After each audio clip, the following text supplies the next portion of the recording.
Hello everyone, welcome back to my YouTube channel Nayana Ravi vlogs. ಬನ್ನಿ, ಇವತ್ತಿನ ವಿಡಿಯೋದಲ್ಲಿ ತುಂಬಾ ಕ್ವಿಕ್ಕಾಗಿ ಹಾಗೆ ಈಸಿಯಾಗಿ ಮಶ್ರೂಮ್ ಬಿರಿಯಾನಿ ಯಾವ ರೀತಿ ಮಾಡೋದು ಅಂತ ತೋರಿಸ್ಕೊಡ್ತಾ ಇದ್ದೀನಿ. ಅದಕ್ಕೂ ಮುಂಚೆ ಯಾರೆಲ್ಲ ನನ್ನ ಚಾನಲ್ನ ಸಬ್ಸ್ಕ್ರೈಬ್ ಮಾಡ್ದಿರಾ ನೋಡ್ತಾ ಇದ್ದೀರಾ, ಪ್ಲೀಸ್ ಸಬ್ಸ್ಕ್ರೈಬ್ ಮಾಡ್ಕೊಳ್ಳಿ, ಹಾಗೆ ಬೆಲ್ಲೈಕನ್ನ ಕ್ಲಿಕ್ ಮಾಡ್ಕೊಳ್ಳಿ ನನ್ನೆಲ್ಲ ವಿಡಿಯೋ ನೋಟಿಫಿಕೇಷನ್ಗೋಸ್ಕರ. ನಾನಿಲ್ಲಿ ಕುಕ್ಕರ್ನ ಆಲ್ರೆಡಿ ಕಾಯೋದಕ್ಕೆ ಇಟ್ಕೊಂಡಿದ್ದೆ. ಈಗ ಅದಕ್ಕೆ ನಾನು 2 ಟೇಬಲ್ ಸ್ಪೂನ್ನಷ್ಟು ಆಯಿಲ್ ಹಾಕ್ಕೊಂಡಿದ್ದೀನಿ, ಹಾಗೆ 1 ಟೇಬಲ್ ಸ್ಪೂನಷ್ಟು ತುಪ್ಪನ ಹಾಕ್ಕೊಂಡಿದ್ದೀನಿ. ಇದೆರಡು ಕಾದ ನಂತರ 1-2 ಪಲಾವ್ ಎಲೆ, ಹಾಗೆ ಸ್ವಲ್ಪ ಕಸೂರಿ ಮೇಥಿ, ಒಂದು 6-7 ಹಸಿಮೆಣಸಿನ್ಕಾಯಿನ ಹೆಚ್ಚಿಟ್ಕೊಂಡಿದ್ದೆ, ಅದನ್ನು ಕೂಡ ಹಾಕ್ಕೊಳ್ತಿದ್ದೀನಿ. ಹಾಗೆ ಇಲ್ಲಿ ನಾನು 2 ಈರುಳ್ಳಿನ ತೊಗೊಂಡಿದ್ದೆ, ಸಣ್ಣದಾಗಿ ಉದ್ದಾಗಿ ಹೆಚ್ಚಿಟ್ಕೊಂಡಿದ್ದೆ, ಅದನ್ನು ಹಾಕ್ಕೊಂಡು ಮಿಕ್ಸ್ ಮಾಡ್ತಾಯಿದ್ದೀನಿ. ಈರುಳ್ಳಿ ತುಂಬ ಬ್ರೌನ್ ಆಗಬೇಕು ಅಂತ ಏನಿಲ್ಲ, ಸ್ವಲ್ಪ ಬೆಂದರೆ ಸಾಕು, ಯಾಕಂದರೆ ಕುಕ್ಕರ್ನಲ್ಲಿ ಮಾಡೋದ್ರಿಂದ ಚೆನ್ನಾಗಿ ಬೇಯ್ಕೊಳುತ್ತೆ. ನಾನಿವಾಗ ಇದಕ್ಕೆ 2 ಟೇಬಲ್ ಸ್ಪೂನ್ನಷ್ಟು ಶುಂಠಿ ಬೆಳ್ಳುಳ್ಳಿ ಪೇಸ್ಟ್ನ ಆ್ಯಡ್ ಮಾಡ್ಕೊಳ್ತಿದ್ದೀನಿ. ಅದ್ರ ಜೊತೆಗೆ ನಾನಿಲ್ಲಿ 2 ಟೊಮೊಟೊನ ತೊಗೊಂಡಿದ್ದೆ, ಅದನ್ನು ಕೂಡ ಆ್ಯಡ್ ಮಾಡಿಕೊಂಡು ಟೊಮೆಟೊ ಸಾಫ್ಟ್ ಆಗೋವರೆಗೂ ಹುರ್ಕೊಳ್ತಿದ್ದೀನಿ. ಟೊಮೆಟೊ ಸ್ವಲ್ಪ ಆಯಿಲ್ ಬಿಡೋವರೆಗೂ ಫ್ರೈ ಮಾಡಿದ್ರೆ ಸಾಕಾಗುತ್ತೆ. ಈಗ ನಾನು ಇಲ್ಲಿ ಮಶ್ರೂಮ್ನ ಆಲ್ರೆಡಿ ನಾನು ಸಾಲ್ಟ್ ಹಾಕಿ ನೆನೆಸಿಟ್ಟು ಅದನ್ನು ವಾಶ್ ಮಾಡಿ ಈ ರೀತಿಯಾಗಿ ಕಟ್ ಮಾಡಿ ಇಟ್ಕೊಂಡಿದ್ದೀನಿ. ಈಗ ಟೊಮೆಟೊ ಕೂಡ ಸಾಫ್ಟ್ ಆಗಿದೆ, ನಾನು ಅದಕ್ಕೇ ಮಶ್ರೂಮ್ನ ಆ್ಯಡ್ ಮಾಡ್ಕೊಳ್ತಿದ್ದೀನಿ. ನೀವು ಬೇಕಾದರೆ ಇಲ್ಲಿ ಮಶ್ರೂಮ್ ಬದಲಿಗೆ ಚಿಕನ್ನ ಕೂಡ ಆ್ಯಡ್ ಮಾಡ್ಕೋಬೋದು. ನಾವು ಕಾರ್ತಿಕ ಸೋಮವಾರ ಅಂದ್ಬಿಟ್ಟು ಚಿಕನ್ನ ತಿಂದೇ ಇರೋ ಕಾರಣ ಮಶ್ರೂಮ್ನ ಆ್ಯಡ್ ಮಾಡ್ಕೊಂಡಿದ್ದೀನಿ.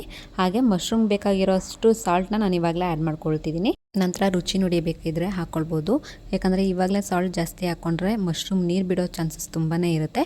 ಸೊ ನಾನು ಮಶ್ರೂಮ್ಗೆ ಎಷ್ಟು ಬೇಕಾಗುತ್ತೆ ಅಷ್ಟು ಮಾತ್ರ ಯೂಸ್ ಮಾಡಿದ್ದೀನಿ. ಈಗ ನಾನು ಇದಕ್ಕೆ ಫ್ಲೇವರ್ಗೋಸ್ಕರ ಪುದೀನನ ಸ್ವಲ್ಪ ತೊಗೊಂಡಿದ್ದೆ, ನಾನು ಮಶ್ರೂಮ್ ಜೊತೆಗೇ ಪುದೀನನ ಆ್ಯಡ್ ಮಾಡಿಕೊಂಡು ಮಿಕ್ಸ್ ಮಾಡ್ಕೊಳ್ತಿದ್ದೀನಿ. ಇದಿಷ್ಟು ಸ್ವಲ್ಪ ಆಯಿಲ್ ಬಿಡೋವರೆಗೂ ಮಿಕ್ಸ್ ಮಾಡಿಕೊಂಡ್ರೆ ಸಾಕಾಗುತ್ತೆ.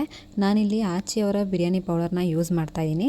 1-2 ಟೇಬಲ್ ಸ್ಪೂನಷ್ಟು ಬಿರಿಯಾನಿ ಪೌಡರ್, ಹಾಗೆ 1 ಟೇಬಲ್ ಸ್ಪೂನಷ್ಟು ಗರಂ ಮಸಾಲಾನ ನಾನು ಹಾಕ್ಕೊಳ್ತಿದ್ದೀನಿ. ಇದೆರಡೂ ಚೆನ್ನಾಗಿ ಮಿಕ್ಸ್ ಮಾಡಿ ಮಸಾಲೆ ಮಶ್ರೂಮ್ಗೆ ಹಿಡಿಯೋದಕ್ಕೆ ಒಂದು 5 ನಿಮಿಷ ಬೇಯಿಸ್ಕೊಳ್ಬೇಕಾಗುತ್ತೆ. ನಾನಿಲ್ಲಿ ಅಕ್ಕಿನ 15 ನಿಮಿಷ ಮುಂಚೆನೇ ನೆನೆಸಿಟ್ಕೊಂಡಿದ್ದೆ.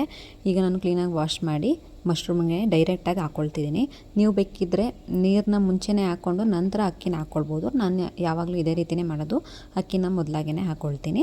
ನಾನು ಈ ಲೋಟದಲ್ಲಿ 3 ಲೋಟ ಅಷ್ಟು ಅಕ್ಕಿನ ತೊಗೊಂಡಿದ್ದೆ. ಈಗ 6 ಲೋಟ ಅಷ್ಟು ನೀರನ್ನು ಆ್ಯಡ್ ಮಾಡ್ಕೊಳ್ತಿದ್ದೀನಿ.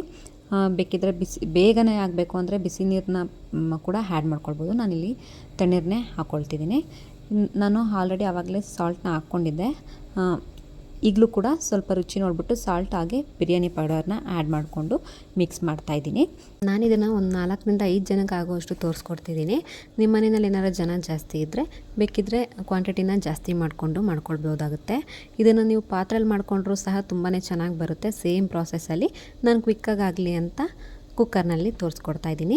ಈಗ ಇದು ಚೆನ್ನಾಗಿ ಕುದಿ ಬಂದಿದೆ, ಇದಕ್ಕೆ ನಾನು ಸ್ವಲ್ಪ ಕೊತ್ತಂಬರಿ ಸೊಪ್ಪನ್ನ ಆ್ಯಡ್ ಮಾಡಿಕೊಂಡು ಮಿಕ್ಸ್ ಮಾಡಿಕೊಂಡು ಲಿಡ್ನ ಕ್ಲೋಸ್ ಮಾಡ್ತೀನಿ.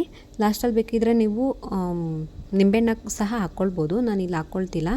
ಈಗ ಕುಕ್ಕರ್ನ ಲಿಡ್ನ ಕ್ಲೋಸ್ ಮಾಡಿ 2 ವಿಜಿಲ್ ಆಗೋದಕ್ಕೆ ಬಿಡ್ತೀನಿ. 2 ವಿಜಿಲ್ ಆದ ನಂತರ ಕುಕ್ಕರ್ ಕೂಡ ತಣ್ಣಗಾಗಿದೆ ಇಲ್ಲಿ. ಈಗ ಕುಕ್ಕರ್ನ ಓಪನ್ ಮಾಡ್ತಾಯಿದ್ದೀನಿ. ಸೊ ನೀವೇ ನೋಡ್ಬೋದು ಇಲ್ಲಿ ಎಷ್ಟು ಚೆನ್ನಾಗಿ ರೈಸ್ ಕೂಡ ಯಾವುದೇ ರೀತಿ ಮುದ್ದೆ ಆಗದಿರ ಬಿಡಿ ಬಿಡಿಯಾಗಿ ಎಷ್ಟು ಚೆನ್ನಾಗಿ ಬಂದಿದೆ ಪರ್ಫೆಕ್ಟಾಗಿ ಅಂತ. ಮಶ್ರೂಮ್ ಕೂಡ ಸ್ಪಾಂಜಿಯಾಗಿ ತುಂಬಾ ಚೆನ್ನಾಗಿ ಬೆಂದಿತ್ತು. ಪರ್ಫೆಕ್ಟಾಗಿ ಮಶ್ರೂಮ್ ಬಿರಿಯಾನಿ ರೆಡಿಯಾಗಿತ್ತು. ಇದನ್ನು ಬಿಸಿ ಬಿಸಿಯಾಗಿ ಸರ್ವ್ ಮಾಡಿಕೊಂಡು ರೈತ ಅಥವಾ ಸೇಮ್ ಮಶ್ರೂಮ್ ಗ್ರೇವಿ ಜೊತೆಗೆ ತಿಂತಾರೆ, ತುಂಬಾ ಟೇಸ್ಟಿಯಾಗಿರುತ್ತೆ. ಈ ರೆಸಿಪಿ ಇಷ್ಟ ಆಗಿದ್ರೆ ಟ್ರೈ ಮಾಡಿ, ಹೇಗಿತ್ತು ಅಂತ ಕಾಮೆಂಟ್ ಮಾಡಿ. ಸಬ್ಸ್ಕ್ರೈಬ್ ಮಾಡ್ಕೊಳ್ಳೋದನ್ನ ಮರಿಬೇಡಿ, ಹಾಗೆ ಒಂದು ಲೈಕ್ ಮಾಡಿ. ನಿಮ್ಮ ಒಂದೊಂದು ಲೈಕ್ ಕೂಡ ನನಗೆ ಮೋಟಿವೇಶನ್ ಆಗಿರುತ್ತೆ. Thank you for watching.